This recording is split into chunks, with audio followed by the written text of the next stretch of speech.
Suamiku bukan pekerja kantor biasa, ternyata dia. Assalamualaikum warahmatullahi wabarakatuh. Apa kabar Bunda? Semoga Allah selalu memberikan kebahagiaan. Sudah 2 hari ini ponsel Gevi tak berhenti menampilkan satu notifikasi yang sama. Nomor yang Anda tuju sedang tidak aktif. Wanita itu memandang layar ponsel dengan mata yang mulai memerah karena kurang tidur. Tangannya gemetar, memegang mug kopi yang kini sudah dingin di meja makan. Gio, kamu di mana sih? Bisiknya lirih. Suaminya, Gio Arsaka, pamit 3 hari lalu untuk menjenguk ibunya yang katanya sedang sakit keras di kampung halaman, Surabaya. Tapi sejak 2 hari terakhir, tak ada satupun pesan atau panggilan darinya. Tidak juga foto, tidak juga kabar. Padahal selama 5 tahun pernikahan mereka, Gio tak pernah sekalipun menghilang tanpa kabar. Ia selalu pulang tepat waktu, bahkan sekedar untuk mengabari, sayang aku lembur ya, dan kini diam. Hening seperti bumi menelannya bulat-bulat. Kevi menatap foto di dinding ruang tamu, foto pernikahan mereka, dengan senyum Gio yang selalu hangat dan menenangkan. Ia masih ingat bagaimana pria itu memperjuangkannya dulu, pekerja kantoran sederhana yang rajin, sopan dan penuh perhatian. Tidak ada satupun tanda bahwa ia adalah pria yang menyimpan rahasia besar. Tiba-tiba suara ketukan di pintu membuatnya tersentak. Tok, tok, tok. Kevi menegakkan tubuhnya. Siapa ya pagi-pagi begini?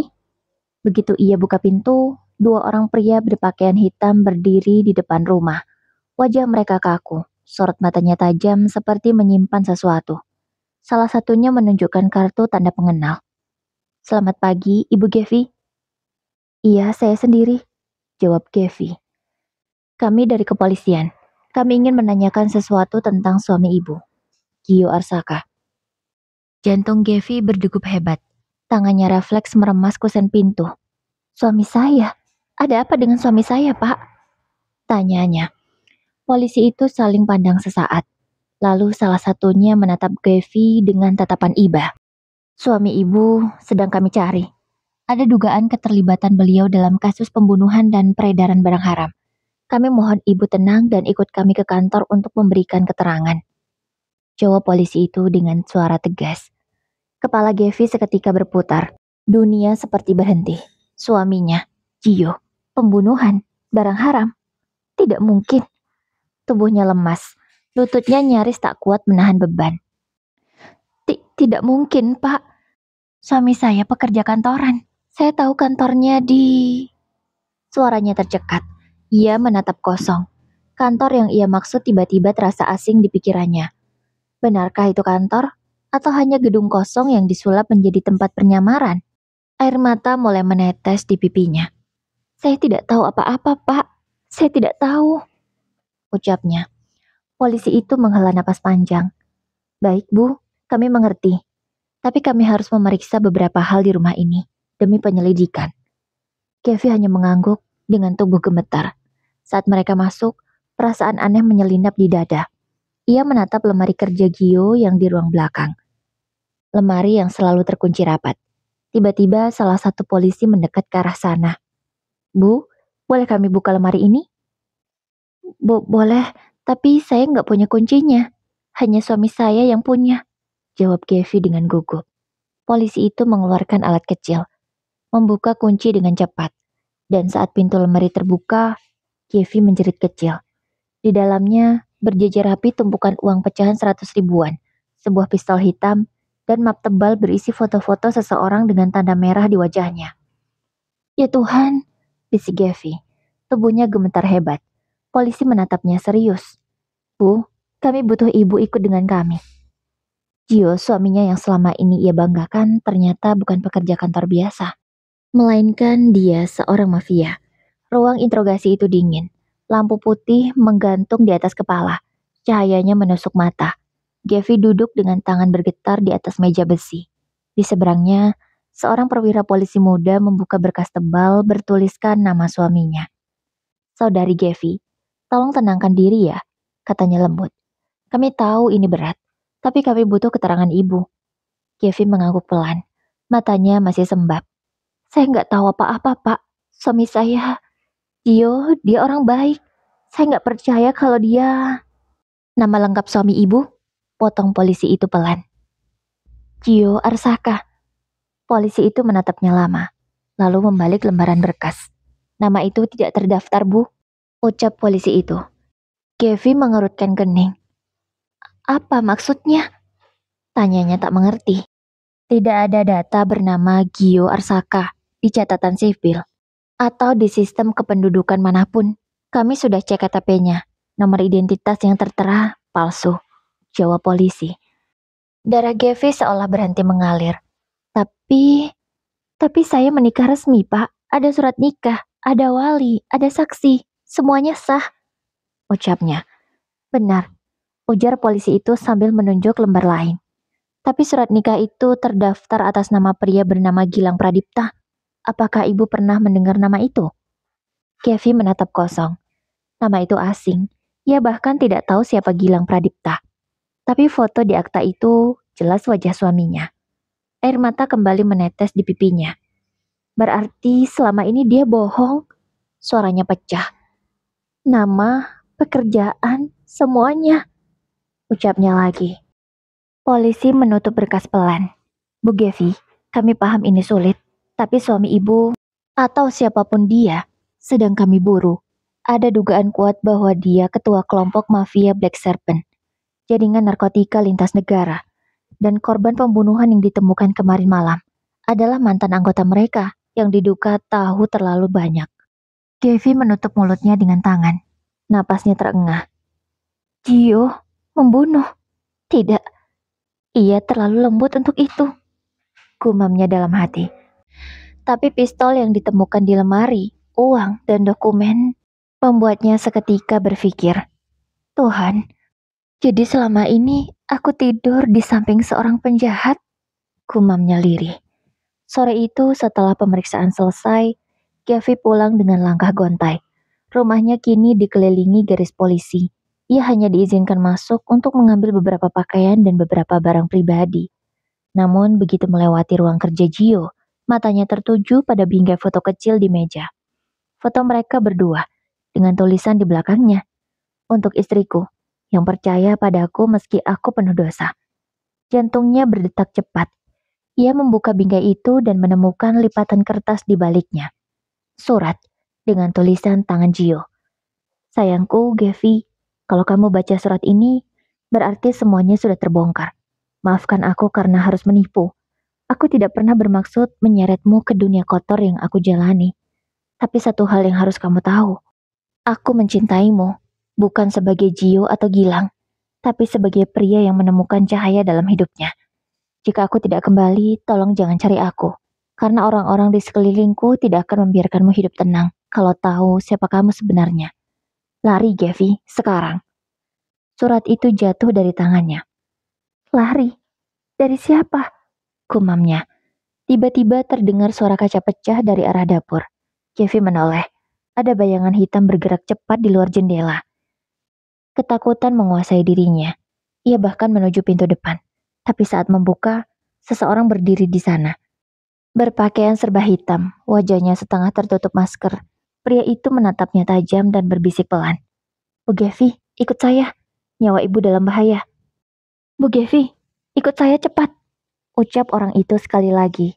Suara itu dalam dan tegas. Pria bertopeng itu menarik tangan Gevi tanpa memberi waktu berpikir.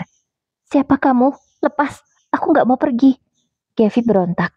Tapi genggaman pria itu kuat. Kalau ibu tetap di sini, dalam 5 menit polisi dan orang-orang yang lebih berbahaya dari polisi akan datang. Percaya saya dikirim oleh Gio. Nama itu membuat langkah Gevi berhenti seketika. Apa kamu bilang? Gio? Tanyanya. Iya, suami ibu, jawab pria itu. Tanpa banyak bicara lagi, pria itu menariknya masuk ke dalam mobil hitam tanpa plat nomor yang terparkir di depan rumah. Mesin langsung menyala, mobil melaju kencang meninggalkan perumahan. Dari kaca belakang, Gevi melihat 2 mobil polisi baru saja berhenti di depan rumahnya. Sementara di sisi lain, sebuah sedan hitam mengikuti mereka dari kejauhan. Siapa kamu sebenarnya? Tanya Gevi dengan suara bergetar. Kalau kamu memang orang Gio, buktikan. Pria itu menurunkan maskernya sedikit, memperlihatkan wajahnya yang muda. dengan luka bekas sayatan di pipi kiri. Saya Reno, tangan kanan Pak Gio. Kalau ibu masih ragu, pria itu lalu menyerahkan sebuah kalung perak kecil. Beliau bilang, kasih ini kalau waktunya tiba. Katanya, Gevi pasti percaya kalau dia lihat kalung ini. Kata pria itu lagi. Gevi terpaku. Itu kalung yang ia berikan pada Gio di ulang tahun pernikahan mereka tahun ketiga. Kalung itu hilang sejak 2 tahun lalu. Katanya jatuh di kantor. Tangannya bergetar memegang benda itu. Dia masih hidup? Reno menatapnya singkat melalui kaca spion. Masih, tapi keadaannya genting. Mobil berhenti di gudang tua di pinggiran kota. Lampu redup. Suara jangkrik menggema di luar. Reno membuka pintu untuk Gevi. Maaf, tempatnya tidak layak, tapi ini satu-satunya tempat aman sementara, ucapnya. Gevi duduk di kursi besi, mencoba mengatur napas. Kamu bilang Gio hidup, di mana dia sekarang? Tanyanya. Reno menghela napas panjang. Sebenarnya Pak Gio sudah mencoba keluar dari dunia itu. Tapi sebelum dia bisa lepas, ada orang dalam kelompok yang berkhianat. Seorang wanita bernama Lira, mantan mengatur keuangan organisasi. Dialah yang terbunuh 2 hari lalu. Ucap Reno sedikit menjelaskan. Gevi membelalak. Jadi benar, Gio membunuh wanita itu? Tanya Gevi. Reno menatapnya lama. Saya tidak bisa jawab, Bu. Tapi yang jelas, setelah kejadian itu, nama Pak Gio dicari bukan hanya polisi, tapi juga musuh-musuh lamanya. Termasuk orang-orang Black Serpent sendiri. Dan mereka tahu ibu adalah istrinya. Gevi terdiam, tubuhnya bergetar. Kenapa aku? Aku nggak tahu apa-apa. Aku cuma istri biasa, Reno. Tanya Gevi. Saya tahu, Bu. Tapi di dunia kami, kebodohan pun bisa jadi alasan untuk dibunuh. Jawab Reno. Suasana hening. Hanya suara kipas tua yang berputar di langit-langit. Tiba-tiba, ponsel Reno berdering. Ia menjauh sebentar, lalu kembali dengan wajah tegang. Kita harus pindah sekarang juga, ucapnya tegas. Kenapa? Tanya Gevi. Mereka sudah tahu lokasi ini. Siapa mereka? Tanya Gevi lagi. Reno menatapnya dengan mata penuh waspada. Orang-orang Gio sendiri. Mereka pikir ibu tahu di mana bos mereka sembunyi. Jawab Reno. Beberapa menit kemudian, mereka kembali melaju di jalan gelap tanpa penerangan. Di kejauhan, 2 motor besar menyalip, lalu menembakkan peluru ke arah mobil mereka. Reno, jerit Gevi sambil menunduk. Reno memutar setir tajam. Mobil berputar keluar dari jalan raya menuju hutan kecil di pinggiran kota. Suara tembakan terus terdengar. Pegangan, Bu, kata Reno. Mobil melompat melewati parit kecil, lalu berhenti di tengah pepohonan. Reno turun cepat, menarik Gevi keluar dan menuntunnya ke gubuk kecil yang tampak kosong. Begitu masuk, Reno mengunci pintu dan berkata pelan, kita aman untuk sementara. Gevi menatapnya dengan napas tersengal. Reno, aku gak kuat lagi. Tolong, aku cuma mau tahu satu hal. Ucapnya. Apa itu? Tanya Reno. Kalau memang Gio bukan orang jahat, kenapa dia gak pernah jujur sama aku? Tanya Gevi. Reno menatapnya lama, kemudian berkata pelan. Karena kadang, melindungi orang yang kita cintai harus dengan kebohongan yang menyakitkan, jawabnya. Sementara itu di luar, kilat menyambar langit, dan di dalam gubuk itu, Gevi tidak sadar. Sebuah sensor kecil berkedip merah di bawah mobil yang mereka tinggalkan. Seseorang sedang melacak mereka, dan kali ini bukan polisi.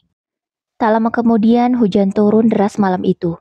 Gubuk tua di tengah hutan jadi satu-satunya tempat berlindung bagi Gevi dan Reno. Suara air menetes dari atap bocor. Sementara Gevi memeluk lutut di sudut ruangan, tubuhnya gemetar. Sudah hampir 2 jam sejak baku tembak terakhir. Reno mondar-mandir sambil berbicara pelan di telepon satelitnya. Ya, lokasinya sudah aman. Siapkan mobil di titik utara. Dia di sini, Bu Gevi bersama saya. Lalu ia menutup sambungan dan berbalik. Bu, kita akan dijemput malam ini. Tapi saya butuh ibu tetap tenang. Jangan panik. Siapapun yang datang nanti, tolong jangan menjerit, katanya. Gevi menatapnya curiga. Siapa yang akan menjemput? Tanya Gevi. Reno menatapnya lama, lalu menjawab pelan. Suami ibu. Tubuh Gevi seketika kaku. Gio? Reno hanya mengangguk. Hujan semakin deras. Angin bertiup kencang hingga pintu gubuk bergoyang. Beberapa menit kemudian, suara deru mobil berhenti di luar. Lampu sorot menembus kegelapan. Reno langsung memasang posisi siaga. Pistol di tangan. Pintu terbuka keras. Dan di sana, berdiri seseorang dengan jas hitam panjang. Separuh tubuhnya basah kuyup. Wajahnya separuh tertutup luka. Darah menetes dari pelipis. Tapi mata itu, mata tajam yang dulu selalu menatapnya dengan lembut setiap pagi, tak bisa Gevi lupakan. "Gio?" bisiknya nyaris tanpa suara. Pria itu melangkah masuk perlahan. Pandangannya tajam tapi dingin. "Reno," kata pria itu dengan suara berat dan serak. "Keluar," perintahnya. Reno mengangguk dan meninggalkan mereka berdua. Kini hanya mereka berdua. Setelah 2 hari penuh teka-teki dan ketakutan, Gevi berdiri kaku, antara ingin memeluk dan ingin lari. "Gio, apa yang terjadi sama kamu? Kenapa kamu?" "Jangan dekat-dekat," cegah Gio cepat. Nada suaranya tajam, berbeda dari yang ia kenal. Gevi terhenti. "Kenapa? Kamu takut aku kotorin bajumu atau kamu takut aku tahu siapa kamu sebenarnya?" tanya Gevi. Gio memejamkan mata sejenak, menahan sesuatu yang berat di dadanya. "Gevi, aku sudah bilang dalam suratku. Kamu seharusnya lari. Dunia ini bukan tempatmu," jawab Gio. "Dunia ini?" Gevi melangkah mendekat. "Kamu pikir aku gak pantas tahu siapa suamiku sebenarnya? 5 tahun, Gio. 5 tahun. 5 tahun aku hidup dengan orang asing yang berpura-pura jadi suami sempurna," ucapnya tegas. Gio membuka matanya, tatapannya kelam. "Aku lakukan itu supaya kamu bisa hidup normal. Kamu pikir aku suka menipu? Aku ingin berhenti. Aku sudah siap keluar. Tapi mereka menghancurkan semua sebelum aku sempat." "Lira," potong Gevi cepat. "Wanita itu yang kamu bunuh?" tanyanya. Hening, hanya suara hujan yang terdengar. Gio menatap lantai, lalu mengangkat wajahnya pelan-pelan. "Dia mengkhianati organisasi. Tapi bukan aku yang bunuh dia, Gevi. Aku datang terlambat. Saat aku sampai, dia sudah mati. Dan semua bukti diarahkan ke aku," jawab Gio. "Jadi kamu kabur?" tanya Gevi. "Aku bersembunyi, karena kalau aku menyerahkan diri, bukan cuma aku yang mati, kamu juga," kata Gio. Gevi menatap suaminya lama. Hatinya campur aduk, antara takut, marah, dan rindu yang tak bisa dijelaskan. "Kamu tega banget, Gio. Kamu pikir aku lebih bahagia hidup tanpa tahu apapun? Setiap malam, aku nunggu kamu pulang. Aku doain kamu baik-baik aja. Tapi ternyata, kamu ada di dunia segelap ini." Gio menatapnya penuh sesal. Perlahan, ia mendekat. Tangan dinginnya menyentuh pipi Gevi. "Aku cuma mau kamu aman. Semua yang aku lakukan untuk itu," ucapnya pelan. Air mata Gevi jatuh begitu saja. "Kalau semua ini demi aku, kenapa malah aku yang harus menderita?" tanyanya lagi. Gio menarik tubuhnya dalam pelukan. "Maaf sayang, dunia ini gak bisa dihapus semudah itu. Tapi aku janji, kali ini aku akan selesaikan semuanya. Setelah itu, aku akan kembali untukmu," bisik Gio. Sebelum Gevi sempat menjawab, suara tembakan tiba-tiba terdengar di luar. Reno berteriak, "Pak Gio, mereka sudah menemukan kita."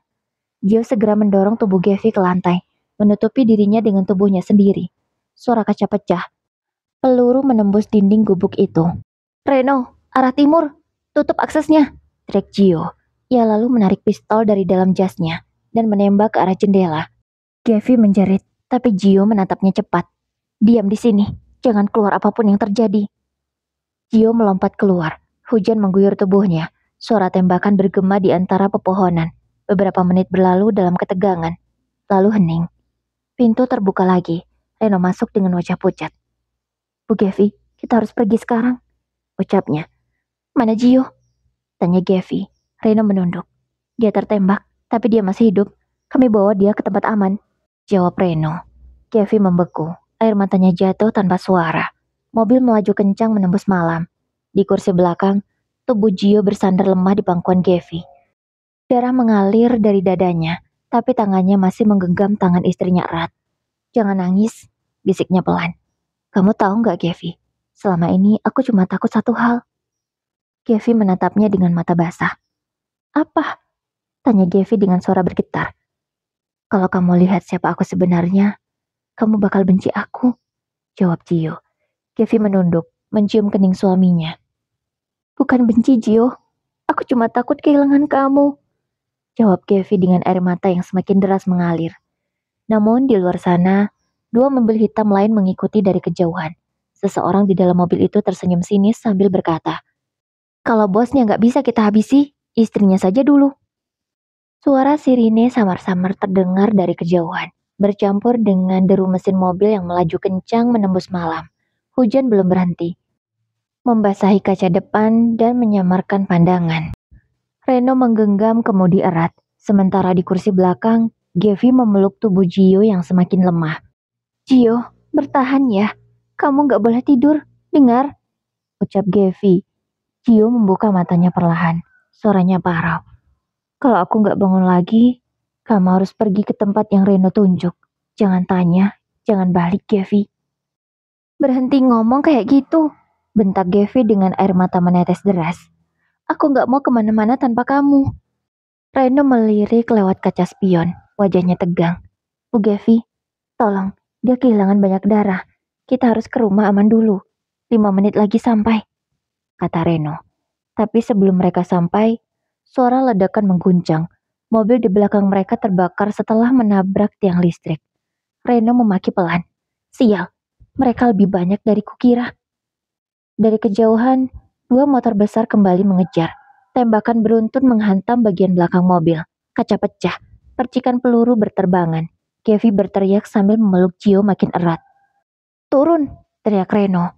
Ia memutar mobil masuk ke jalan tanah sempit menuju bangunan tua di tengah kebun tebu. Mobil berhenti mendadak. Reno menarik Gevi keluar. Ayo cepat, dia nggak bisa bertahan lama, ucapnya. Gevi membantu menurunkan Gio yang nyaris tak sadarkan diri. Mereka berlari masuk ke bangunan tua itu, bekas gedung penyimpanan yang sudah lama kosong. Di dalamnya, lampu redup dari lampu darurat menyinari wajah Gio yang pucat. Letakkan dia di sini, kata Reno seraya membuka kotak P3K dan menekan luka di dada Gio. Pelurunya nyangkut di dekat tulang rusuk. Aku butuh waktu, ucap Reno. Gevi menatap Reno dengan mata panik. Kamu bisa selamatin dia kan? Tanyanya panik. Reno menatap sekilas. Kalau kita nggak ketahuan, bisa. Tapi kalau mereka sampai di sini lebih dulu. Ia tak melanjutkan kalimatnya. Gio mulai tersadar, matanya menatap kosong ke arah langit-langit. Gevi, panggilnya lirih. Gevi menggenggam tangannya erat. Aku di sini, Gio. Kamu kuat ya? Gio tersenyum lemah. Kamu masih cantik. Bahkan saat nangis begini. Gevi menggeleng sambil menahan tangis. Berhenti bercanda. Aku nggak mau kehilangan kamu, ucapnya. Reno menatap mereka sebentar, lalu berbisik pelan. Bu Gevi, aku harus keluar sebentar. Buat pastikan area aman. Tolong, jangan buka pintu sampai aku balik. Perintah Reno. Begitu Reno keluar, hanya suara hujan dan napas berat Gio yang tersisa. Gevi menatap wajah suaminya yang lemah. Darah di bajunya semakin banyak. Kenapa harus begini, Gio? Kenapa dunia kamu harus sekejam ini? Ucapnya lirih. Gio menatap mata istrinya pelan. Karena orang-orang yang hidup dalam dosa jarang punya kesempatan kedua, jawabnya. Lalu tangannya menggenggam sesuatu di sakunya. Ia menyerahkannya pada Gevi. Sebuah flash disk kecil berwarna hitam. Ini semua ada data transaksi mereka. Nama-nama, rekening, lokasi, gudang. Semuanya ada di sini. Kalau aku mati, serahkan ini ke polisi yang namanya Komisaris Rama. Cuma dia yang bisa dipercaya. Ucapnya lemah. Gevi menatap benda itu dengan bingung. Kenapa kamu kasih ke aku? Kenapa bukan Reno? Tanyanya tak mengerti. Karena aku tahu, cuma kamu yang gak akan menjualku, jawab Gio. Air mata Gevi kembali mengalir. Ia menunduk, mencium tangan suaminya yang dingin. Aku gak peduli sama masa lalu kamu, Gio. Aku mau kamu hidup. Gio tersenyum tipis. Kamu selalu jadi alasan kenapa aku pengen keluar dari dunia itu, ucapnya lirih. Tiba-tiba, suara langkah kaki terdengar dari luar. Bukan satu tapi banyak. Gevi menatap ke arah pintu dengan panik. Reno, panggilnya. Tapi suara yang menjawab bukan suara Reno. Lucu juga. Ketua besar mafia ternyata sembunyi di gudang bobrok begini. Suara itu berat, dingin, dan penuh kebencian. Seseorang menendang pintu hingga terbuka. 5 pria bersenjata masuk. Disusul seorang pria berkacamata hitam dengan senyum miring di wajahnya. Lama tidak bertemu, Bos Gio, ucap pria itu sinis. Atau harus kupanggil pengkhianat? Gio menatapnya dengan mata yang penuh amarah. Raka, aku tahu cepat atau lambat kamu akan datang, ucap Gio. Raka menodongkan pistol ke arah Gevi.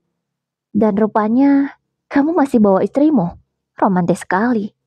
Sayang, romansa kalian berdua berakhir malam ini, kata Raka dengan dingin. Gevi menatap Raka dengan tubuh gemetar. Sementara Gio berusaha berdiri meski darah terus mengucur dari lukanya. Jangan sentuh dia, desisnya pelan. Aku yang kamu cari. Benar, jawab Raka, menurunkan pistol dan menodongkannya ke arah Gio. Tapi kadang, membunuh seseorang terasa lebih nikmat kalau orang yang dia cintai menonton, ucapnya. Tepat saat jari Raka menekan pelatuk, suara tembakan lain terdengar dari luar. Pria di sebelah Raka roboh. Reno muncul di pintu, menembak dengan cepat. Bu Gevi, bawa Pak Gio keluar sekarang juga, titah Reno. Gio menggenggam tangan istrinya, menatap sekali lagi. Pergi Gevi, sekarang. Tapi kamu, aku janji akan nyusul.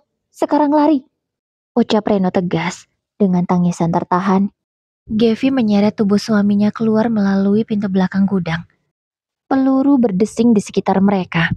Hujan turun deras, dan di antara cahaya kilat, Gio sempat menoleh ke belakang, melihat Reno berhadapan dengan Raka dalam baku tembak jarak dekat. Dan sebelum pintu menutup, Gevi mendengar suara letusan terakhir yang menggelegar, membuat dadanya seperti pecah.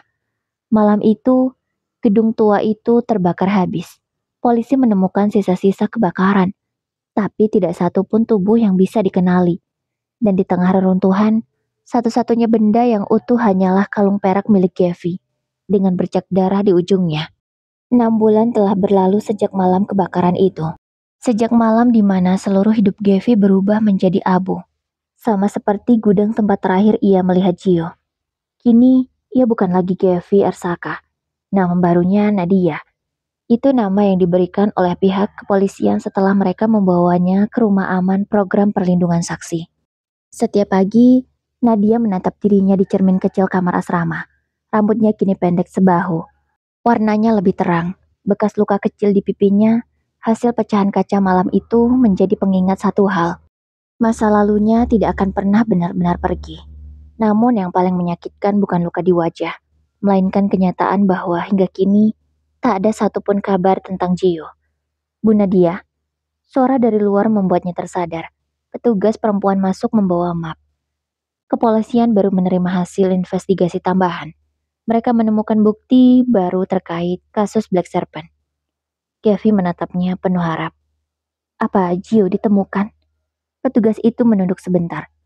Belum bu, tapi ada saksi yang melihat seseorang mirip beliau di perbatasan Malaysia 3 minggu lalu. Kami belum bisa pastikan. Hati Gevi serasa berhenti berdetak. Berarti dia mungkin masih hidup? Petugas itu mengangguk pelan. Kemungkinannya ada. Tapi jika benar, berarti dia bukan Gio Arsaka yang ibu kenal. Dia buronan dan sekarang jadi target internasional. Setelah petugas pergi, Gevi duduk lama di tepi ranjang. Ia membuka laci kecil, mengeluarkan flash disk hitam yang selama ini ia sembunyikan. Benda kecil itu seperti beban 1000 kilo di tangannya. Kalau aku mati, serahkan ini ke Komisaris Rama. Kata-kata terakhir Gio terus terngiang di kepalanya. Tapi setiap kali ia hampir melakukannya, rasa takut selalu menghentikan langkahnya. Bagaimana kalau data itu justru membunuh Gio kalau dia masih hidup? Malamnya, ia duduk di balkon rumah perlindungan itu. Angin malam meniup rambutnya yang pendek. Gio, bisiknya lirih. Kalau kamu masih hidup, kenapa nggak nyari aku? Ia menutup mata. Dalam mimpinya, wajah Gio datang. Pucat, berlumur darah, tapi masih dengan tatapan lembut yang sama. Tangan pria itu menyentuh pipinya dalam mimpi itu. Suaranya serak. Aku nggak pergi sayang, aku cuma bersembunyi sampai semuanya aman. Gevi terbangun dengan napas terengah, tangannya memegang dada yang berdebar. Mimpi itu terasa terlalu nyata. Keesokan harinya, Komisaris Rama datang ke rumah Aman untuk menemuinya. Bu Nadia, atau harus saya panggil Bu Gevi? Katanya pelan sambil tersenyum hangat. Gevi menegakkan tubuhnya gugup. Saya lebih nyaman dipanggil Nadia, Pak. Jawabnya.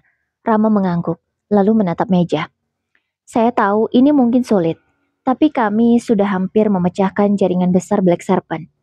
Hanya satu hal yang kami butuh. Data yang diserahkan suami ibu. Itu bisa menyelamatkan banyak nyawa. Ucap Komisaris Rama. Gevi diam lama.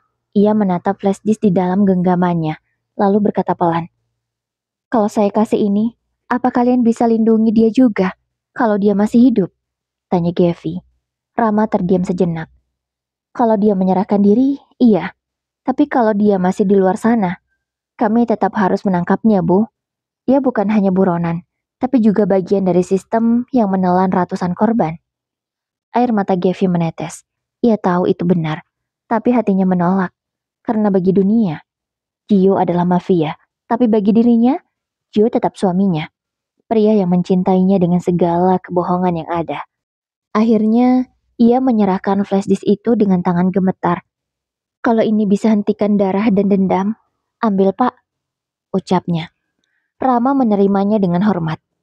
Anda wanita kuat, Bu Gevi. Semoga suatu hari nanti Anda bisa hidup tenang. 3 hari kemudian, berita besar meledak di media internasional. Jaringan mafia Black Serpent resmi dihancurkan. Puluhan anggota ditangkap, beberapa ditembak mati saat baku tembak.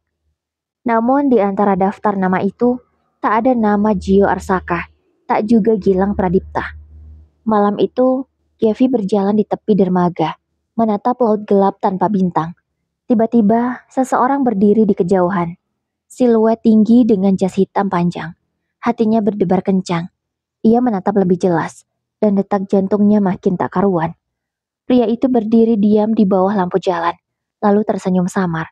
Di lehernya, menggantung kalung perak yang dulu hilang di rumah mereka. Sebelum Gevi sempat memanggil, pria itu berbalik dan menghilang ke dalam kabut malam. Gio, suaranya pecah di antara angin laut yang dingin. Sudah 3 minggu sejak malam itu di dermaga.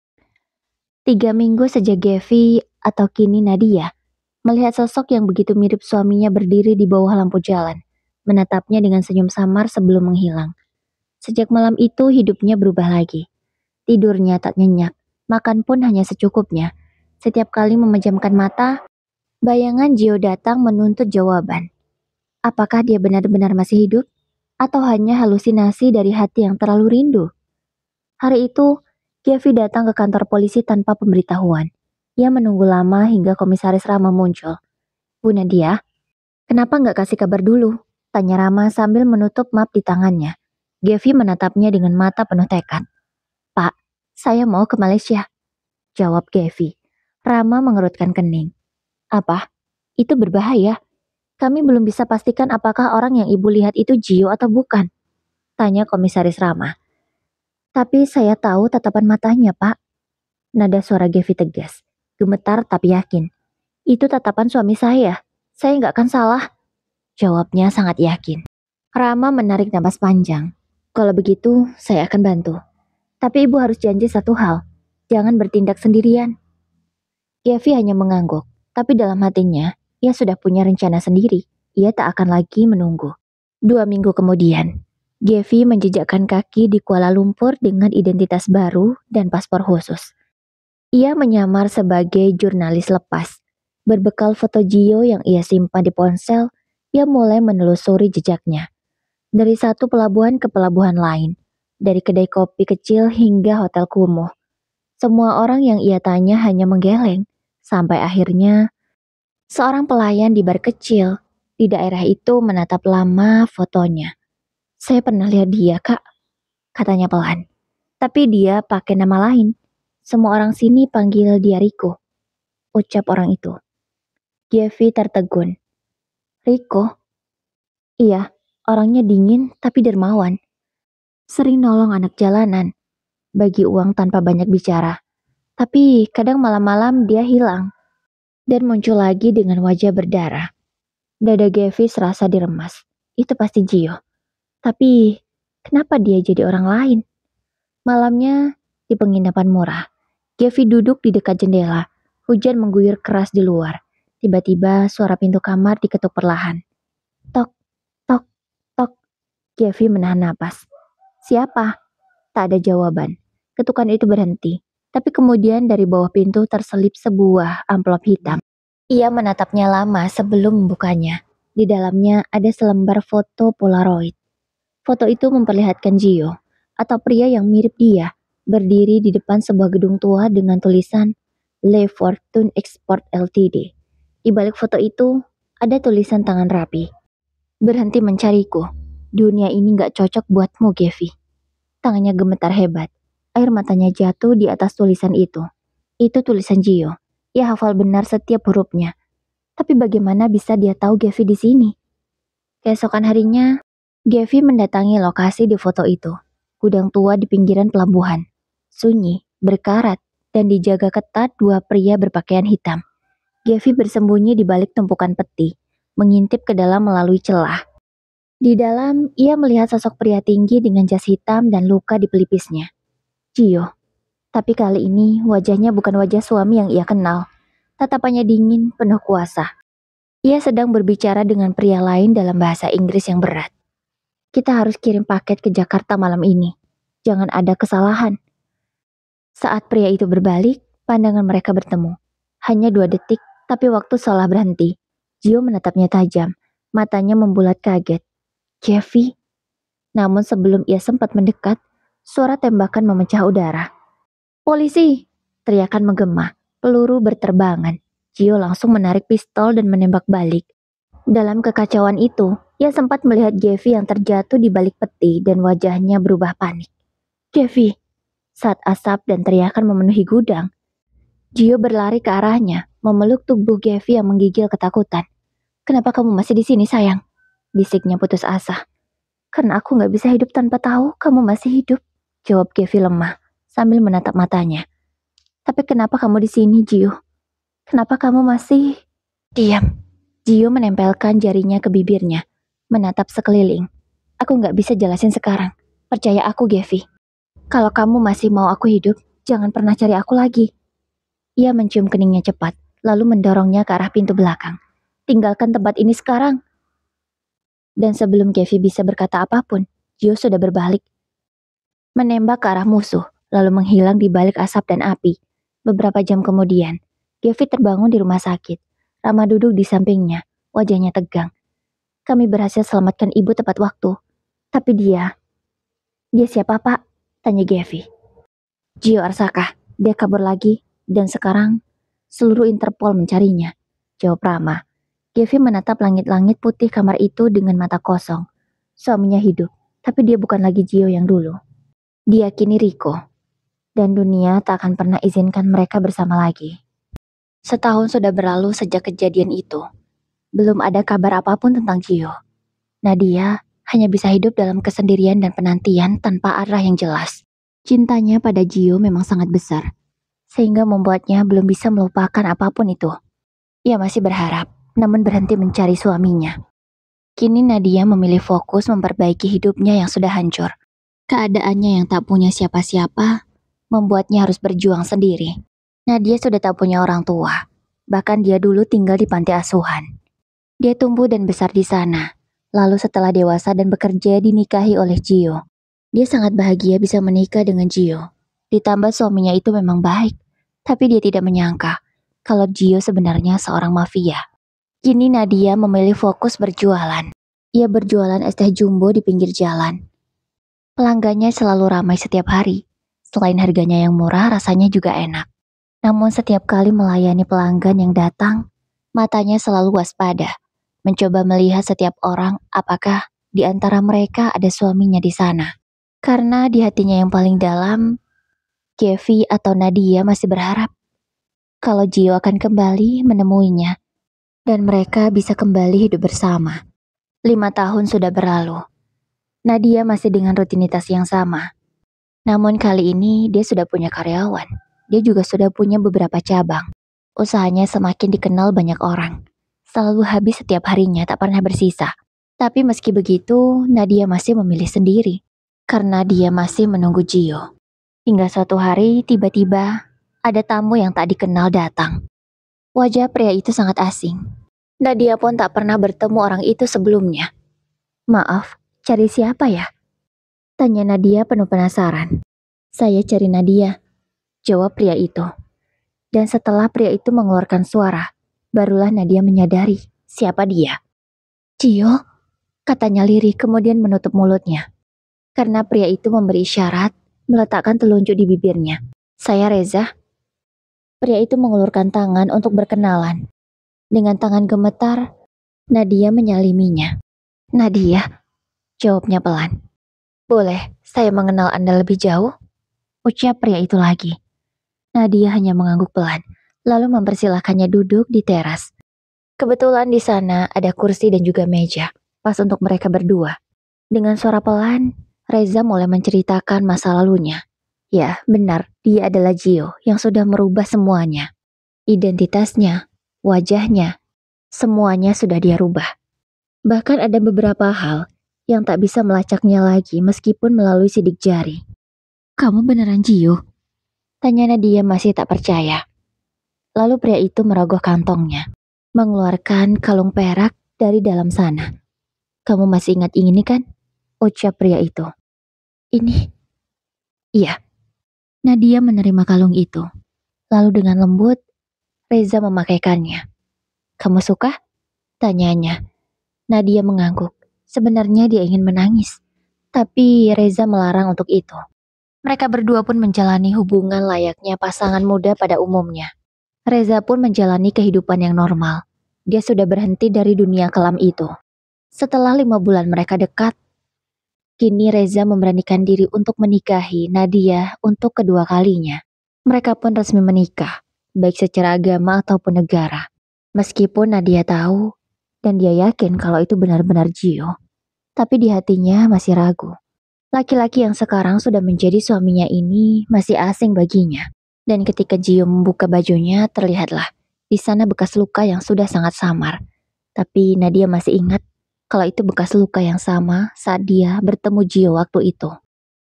Kamu beneran Gio? Tapi kenapa aku masih merasa asing? Ucapnya pada Reza. Aku Reza, aku bukan Gio. Jawab Reza. Nadia pun berusaha mengerti.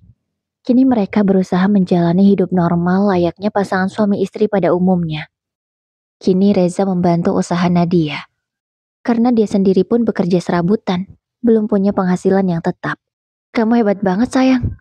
Aku nggak nyangka kamu bisa sejauh ini buka usaha. Kata Reza bangga pada sang istri. Iya Reza. Dan aku harap kita nggak akan mengalami yang dulu lagi ya.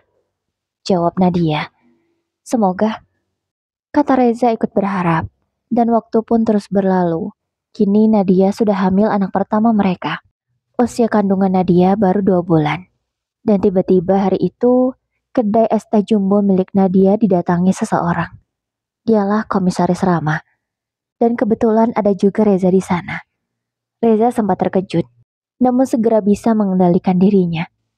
Komisaris Rama menyapa Nadia dengan ramah. Bu Nadia, apa kabar? Ini usaha ibu ya? Tanyanya. Iya pak, silakan mampir. Jawab Nadia dengan ramah. Kemudian, Nadia membuatkan segelas es teh jumbo untuk Komisaris Rama. Silakan pak, ucap Nadia mempersilahkan. Komisaris Rama segera meminum teh itu. Lalu dia merasa begitu lega. Wah, enak sekali rasanya. Pantas ya ramai terus, ucapnya. Terima kasih pak, kalau bapak suka. Kemudian Komisaris Rama melirik ke arah pria yang tak jauh dari sana. Itu siapa? Tanyanya pada Nadia. Itu suami saya pak, jawab Nadia. Suami baru maksudnya? Tanya Komisaris Rama. Iya pak, jawab Nadia dengan malu. Saya pikir Bu Nadia tidak bisa move on. Ternyata bisa juga ya. Kata Rama menggoda, dan Nadia hanya bisa menahan tawanya. Ya namanya saya perempuan normal, saya butuh laki-laki juga pak. Jawab Nadia malu. Namun dalam hati, Rama tahu siapa pria itu. Dari sorot matanya, Dia sangat tahu betul kalau itu Gio. Namun dia memilih diam dan hanya saling senyum saja dengan pria bernama Reza itu. Oke Bunda, sekian. Wassalamualaikum warahmatullahi wabarakatuh.